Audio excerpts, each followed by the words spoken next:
Question 1. In part A, all we have to do is adjust the answer so that it's got 3 decimal places, making the answer 331.705.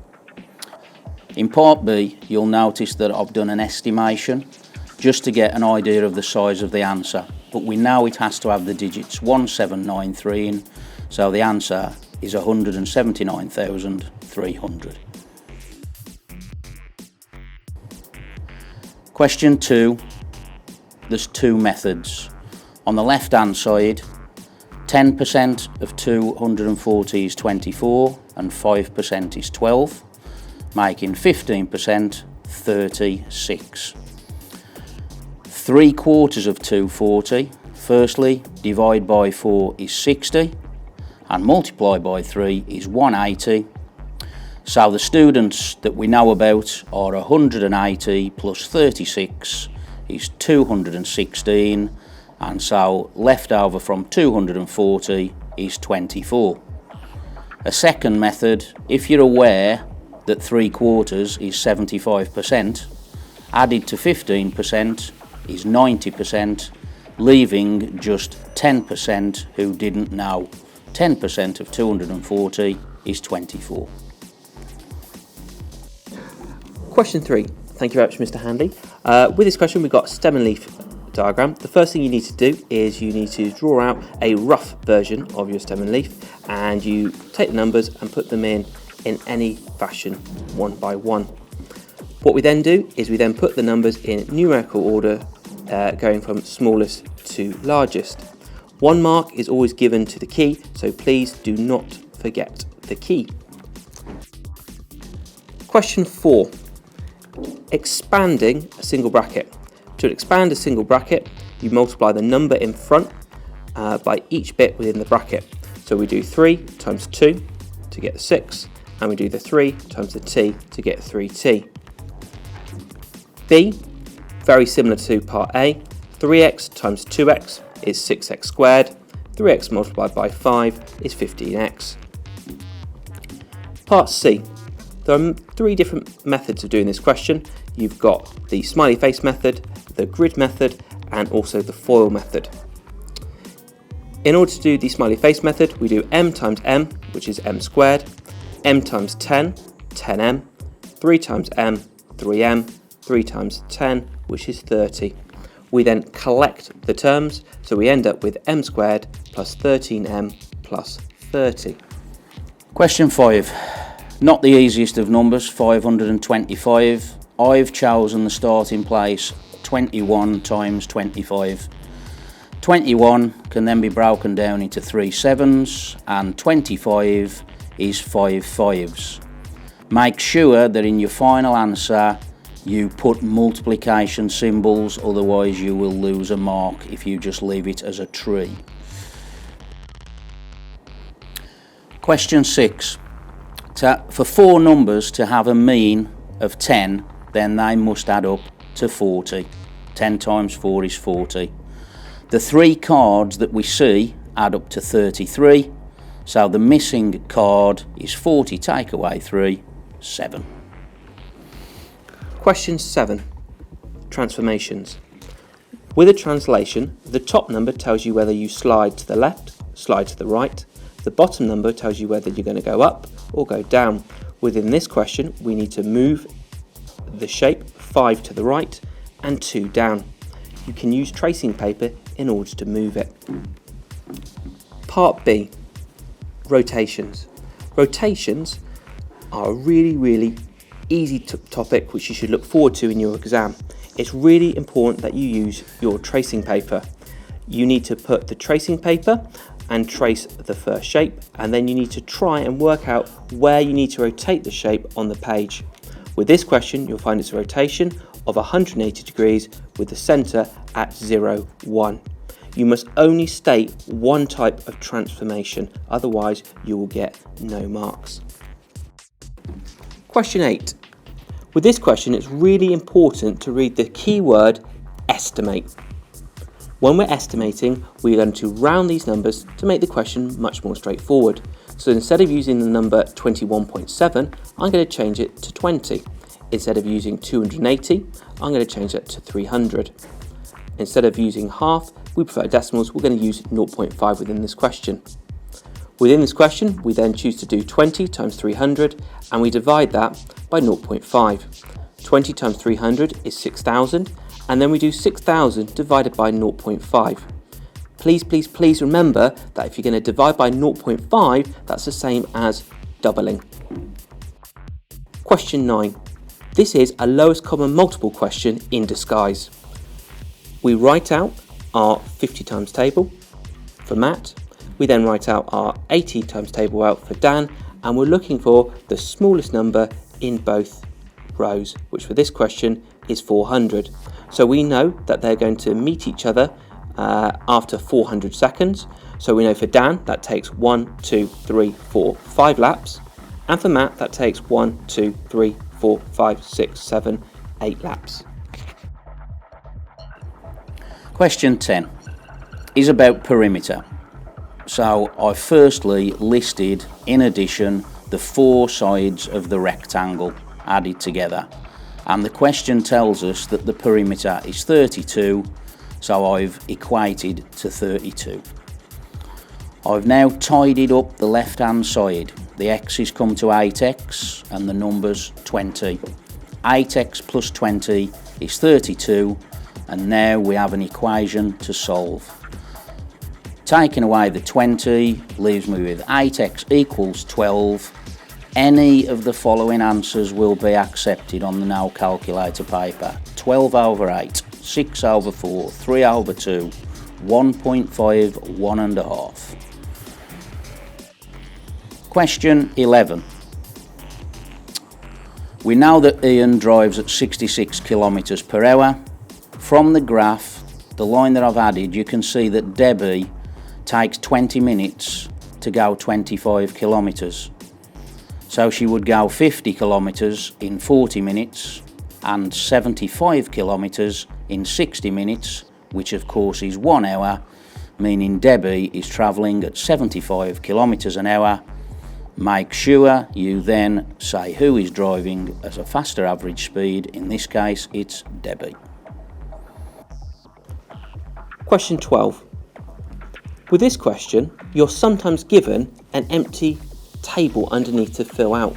Sometimes you'll not be given that, such as with this question. You're told to work out the values of x from -2 to 4. So with your x coordinates, go from -2, 0 to 4, then substitute these into the equation above. Half times -2 is -1, add 5 is 4. Then repeat for the following values. These are coordinates which we can then plot on the graph below. So we're going to plot the first point at -2, 4, the next one 0, 5, 2, 6 and 4, 7. Remember to then use your ruler and pencil and draw through coordinates. Question 13. With this question, you've got to carefully read the key information in the information underneath. You're told the ships must not sail closer than 500 metres to point C. You need to use a compass, carefully read the scale and see that 1 centimetre represents 100 metres, and you need to draw a circle 5 centimetres from point C. You're told the ship sails on a bearing of 37 degrees. You then need to measure, putting your protractor on the north line, and then you need to measure 37 degrees and draw a straight line. You're lastly asked, will the ship sail closer than 500 metres to point C? Please remember to answer the question. You need to state, as you've seen from the diagram, yes. Question 14, part A. The key thing to remember on the number line is that if the number is not allowed, like the -2, we use an open circle, and is allowed with the equal sign, the number 3, we shade the circle in. The circles go over the 2 key numbers, which is hopefully obvious, joined with a straight line. 14, part B. An inequality can be solved just as an equation. So I've brought the 6x to the left hand side, 8x take away 6x is 2x. I've taken the negative 3 to the right hand side and added. 4 add 3 is 7. 2x is greater than or equal to 7. Dividing both sides by 2. X is greater than or equal to 3.5 or 3.5. Question 15. We have 500 sheets of paper. So firstly, I've done 500 times 9 times 10 to the negative 3, which is the thickness of one sheet of paper. 500 times 9 is 4,500 times 10 to the negative 3. So essentially, the trick is the decimal point. You imagine the decimal point coming 3 places to the left, giving the answer 4.5. And again, it's a communication question. The paper tray is 4 centimeters deep. So is the paper tray deep enough? No. Question 16. This is a percentage question. You need to be incredibly careful with percentage questions to read the question and work out what you need to do. Within this question, you're told that the sale price of the TV is £350 after it has been reduced by 30%. We therefore know that this £350 was not the amount we started with, it is 70%. We know 70% is £350. We can then work out what 10% is by dividing 350 by 7. So we know 10% is £50. To work out 100%, we're going to times that 50 by 10 and we get our answer of £500. Question 17. Within this question, it would be very important to underline all the key information. We can see in the picture we've got a prism. The first sensible thing to do with this question is to work out the volume of the prism. We can see at the front the cross section is a trapezium. You know that you're given the formula for the trapezium, it's on the front page of your exam paper. So flick back and check it if you need to. You then need to substitute in the numbers, and that's how we've got a half, and then we're going to multiply that by 1.3, add 0.5 because we add the parallel sides, and then we multiply that by 2, and then because we're working out the volume, we're going to times it by 1, how far back it goes, and we get a volume of 1.8 meters cubed. Next, we're going to work out after every 30 minutes how much water would have emptied from the prism. In order to do that, we're going to do 1 times 2 times 0.2. We then work that out, and we know that every 30 minutes 0.4 meters cubed goes from this pond. We then need to find out over the whole time how long it's going to take. We know every 30 minutes 0.4 meters cubed is emptied from the pond. So we then need to say we take the volume that we worked out earlier, and we're going to do 1.8 divided by 0.4. We don't like working with decimals in a non-calculator paper, so we can multiply both of them by 10, and we do 18 divided by 4, which gives us 4.5, or 4.5 lots of 30 minutes. We then convert that into time, and we get 2 hours 15 minutes. The question asks within this one how much more time is needed. So we're going to take the 2 hours 15 minutes and subtract the 30 minutes as highlighted in the question above, and we get an answer of 1 hour 45 minutes. Question 18. The first thing is to try and get rid of one of the letters. In my case, I've chosen to get rid of x's. So I'm timesing the top equation by 3 and the bottom by 4. This leads me to the top equation, 12x plus 21y equals 3, and a bottom equation, 12x plus 40y equals 60. Because they're both identical 12x, I'm now going to subtract these two equations, and you'll see I'm doing the bottom equation, take away the top to avoid negatives. 40y take away 21y is 19y, and 60 take away 3 is 57. 57 divided by 19 means y equals 3. We now substitute into one of the original equations. Do not substitute into an equation that you have created. I'm using the top equation. 4x plus 7 3's equals 1. 4x plus 21 equals 1. If we take the 21 away, 4x is negative 20, so x is negative 5. Question 19. Any negative index is 1 over the normal. So 5 to the negative 1 is 1/5. 0.5 stays as it is, as does negative 5. Anything to the power 0 is 1. 5 to the power 0 is 1. Make sure that when you list your answers smallest first, that you use the numbers that were presented to you. So smallest is negative 5, followed by 5 to the negative 1, 0.5, 5 to the power 0. Okay, number 20. Okay, right. I want you to think of firstly the area of the square ABCD. Each side is of length 4x, which means the area of the square is 4x squared. Remember, I'm trying to work out the area of the shaded triangle.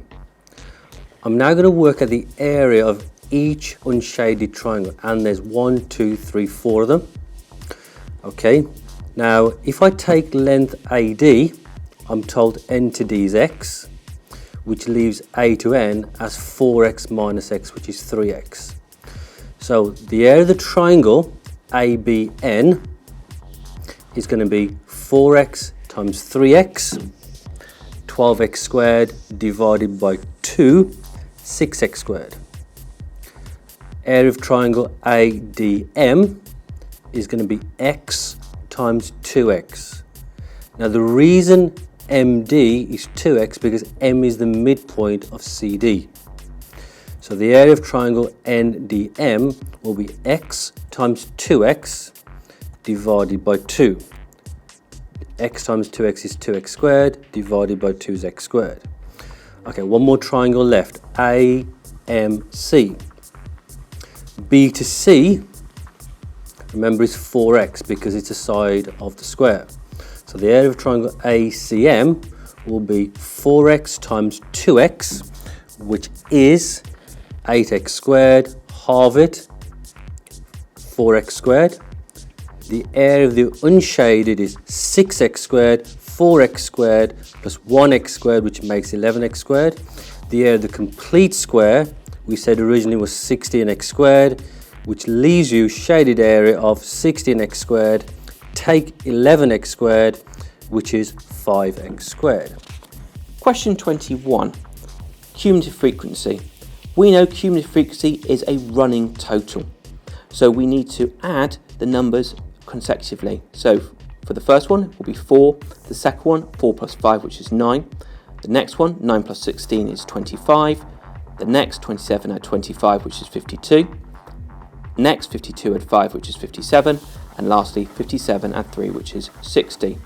Normally, you can check that your final number is sensible by checking how many people are included within the question, which for this one is 60, so we know we're along the right lines. Next, we have to then plot this information on the cumulative frequency graph. We always plot against the upper bound that we're given. So for the first one, we're going to do a cross at 154. The next point will be 169, and so on and so on. We then join the points together with a smooth curve. Part B asks us to find an estimate for the median. We know altogether there were 60 students in this question. We know the median is halfway, 50%. We know 50% of 60 is 30, so we draw a line going across from 30, go down and read from the height axis, and we see that the median is going to be 172 centimetres. We're then asked to work out the interquartile range. The interquartile range is the upper quartile, subtract the lower quartile. The upper quartile is 3/4 or 75%, and remember the lower quartile is 25% or 1/4. To work out the upper quartile, we'd find 75% of 60, which is 45, would go across, and from my curve, I know that the upper quartile would be 177.5. For the lower quartile, we know 1/4 of 60 is 15, would go across, and we know the lower quartile is 163.5. Lastly, to work out the interquartile range, we do the upper quartile, subtract the lower quartile, and I get the answer 14 centimetres. Okay, number 22. P and Q are two similar triangle prisms. If I take triangle ABC, it's of length AC, and triangle DEF, which has a corresponding length of 12, you'll realise that the scale factor is times 2. So what we're saying is all the lengths in the first prism have been multiplied by 2, which therefore means there's a length there which is 15. The length corresponding to 15 on the other prism, the larger prism, must be 30 because the scale factor is times 2. Now the key thing to appreciate here is this is the scale factor of the lengths. We're told that the area of prism P is 10 square centimetres. That is a measure of area. So what I need the scale factor for areas. Again, scale factor of the length is times 2, which means the scale factor for areas is 2 squared, which therefore means that the cross-sectional area for prism Q is going to be 10 times 2 squared, which is 40. Question 23. Simplify. Fractions we can usually cancel down. So here there is a clue on the top with the bracket x plus 5. If we factorise the bottom quadratic into two brackets, always look for a bracket that is the same as on the top. This quadratic factorises to x plus 5, x minus 3, so the x plus 5's cancel top and bottom, leaving the answer as 4 over x minus 3. Question 24. With this question, you're asked to draw a histogram. The really important thing to remember with a histogram is that on the y-axis, instead of frequency, you're asked to put frequency density. To work out frequency density, you do the frequency divided by the class width, or as I've talked with my classes, remember the formula triangle of flying dragons, fantasy, cute whales. You then work that information out from the table. So for the first one, we can see that the frequency is 12, the class width is 10, so to work out the frequency density, we'll do 12 divided by 10, which is 1.2. For the second one, we know the frequency is 15, we know the class width is 5, so we do 15 divided by 5, which is 3. We then repeat for the final three ones. You then show this information on the histogram underneath. Number 25, the expression x squared minus 8x plus 21, they want you to write in the form of x minus a all squared plus b. Okay, now, if I take the coefficient of x, which is minus 8, what I'm going to do is I'm going to halve it, so I get minus 4. So I'm going to start with x minus 4 all squared. When I expand x minus 4 all squared, I get x squared minus 8x plus 16. But I want plus 21, which means I'm going to add 5. So my final answer is x squared, x minus 4 all squared, plus 5, in which case a corresponds to 4, b corresponds to 5. Okay.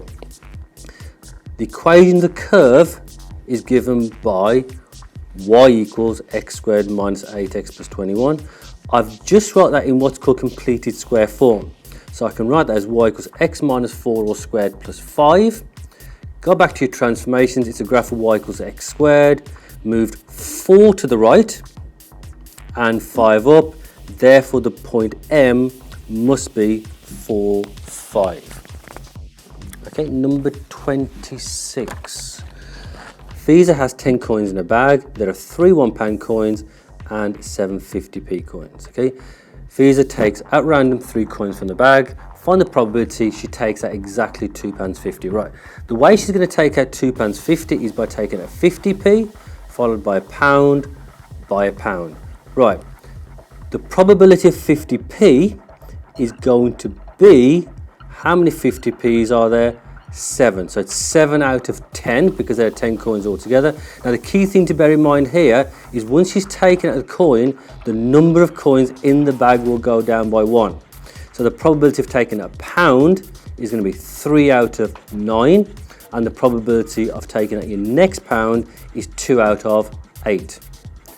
Because she's doing one event followed by another, you're going to multiply your probabilities. So the probability of taking out a 50p followed by £1 is 42 out of 720. Another way of doing it is £1, then 50p, then £1. And you'll get 3/10 times 7 9 times 2 8, which is 42 out of 720. One other way of doing it is £1 followed by £1 followed by 50p. Using the same manner, it'll be 3/10 times 2 9 times 7 8, which is 42 out of 720. Right, there are 3 ways of doing it. You can have the first way, or the second way, or the third way, or in probability corresponds to add. So it's going to be 42 out of 720 plus 42 out of 720 plus 42 out of 720, which is 126 out of 720. Okay, 27. PQRS is a parallelogram. Key points here, therefore SR and PQ are parallel, and PS and QR are parallel. Okay, N is a point on SQ such that SN to NQ is in the ratio of 3 to 2, which means SN is 3/5 of the way along, NQ is 2/5 of the way along. Okay, we're told that P to Q is the vector A, P to S is the vector P. Okay, write down in terms of A and B the vector SQ. Right, how am I going to go from S to Q? I'm going to go from S to P, P to Q. S to P is minus B, P to Q is A, so it's going to be minus B plus A. Tidy up, swap them around, I get A minus B. Okay, N to R. How am I going to go from N to R? I will go from N to Q, Q to R. Remember what I said? N to Q is 2/5 of the way SQ. SQ is A minus B, so it's 2/5 brackets A minus B plus B. If I expand the bracket, I get 2/5 A minus 2/5 B plus B. I've got like terms in there, minus 2/5 B plus B is minus 2/5 plus 5/5, which is 3/5. So my final answer is 2/5 A plus 3/5 B. Number 28. They've given you the graph of y equals cos x. Remember what we said in the lesson? The graph of y equals cos x repeats itself every 360, which means therefore you should be able to see that O to A is a quarter of the way along, and a quarter of 360 is 90, so the coordinates of A are going to be 90, 0. Important coordinates, you want the x and y coordinate. On the diagram it says draw the graph of y equals 2 cos x. When you multiply a function outside by 2, it's a stretch in the y direction, which therefore means all the y coordinates get multiplied by 2. So therefore the point 1 will go up to 2. A will remain where it is because A, the y coordinate is 0. Okay, where the original graph of y equals cos x went down to -1, that will go down to -2.